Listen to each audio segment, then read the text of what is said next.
Land of opportunity. Although the nation has been a beacon of democracy, a symbol of freedom, and a model of individual achievement, the United States is not free of its controversial history. From the horrors of colonialism to the battle over slavery, and the Jim Crow laws to the civil rights movement of the 1960s, it is clear that the United States was not the Mecca of liberty it was portrayed to be. Still, the American spirit, American dream, and American innovation are as palatable as the Statue of Liberty, Mount Rushmore, and the Lincoln Memorial. The United States was born of revolution, and in its relatively short 244-year history, it has witnessed some of the high points in human history and some of the most devastating lows. Here is the captivating tale of one of the world's greatest superpowers, a melting pot of people that sometimes boils over into social unrest. In the United States, school children were taught for many years that Christopher Columbus discovered America in 1492.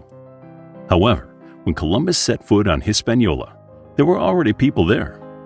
Both North and South America was populated with ancient indigenous people. Anthropologists believe that humans crossed a land bridge at the Bering Strait during the last ice age, and from there, their numbers spread throughout the Western Hemisphere. The native groups of South America, the incredible cultures of ancient Mesoamerica, Native America, and First Nation tribes of North America thrived for thousands of years before Columbus's arrival. Columbus wasn't even the first European in the New World.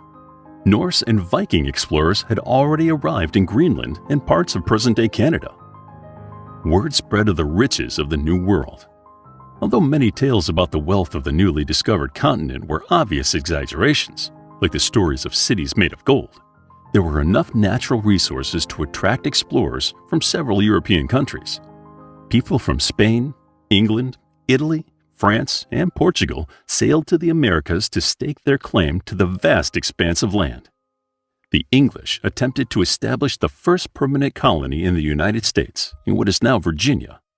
In 1587, more than 100 men, women, and children sailed to Roanoke Island and built a settlement. The colony's leader, John White, sailed back to England for supplies.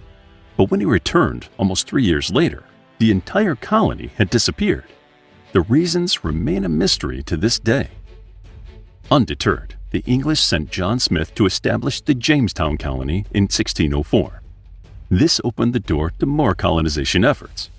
A new and vast land beckoned people looking for adventure, people escaping economic turmoil, or people fleeing religious persecution, as was the case with the Pilgrims, who landed at Plymouth Rock in Massachusetts in 1620. Others were looking for opportunities. In England, land was scarce, and primogeniture was practiced. Only firstborn sons inherited land and estate, making land ownership an impossibility for second and thirdborn sons. Their only hope to build their own estates was to make a new start in America.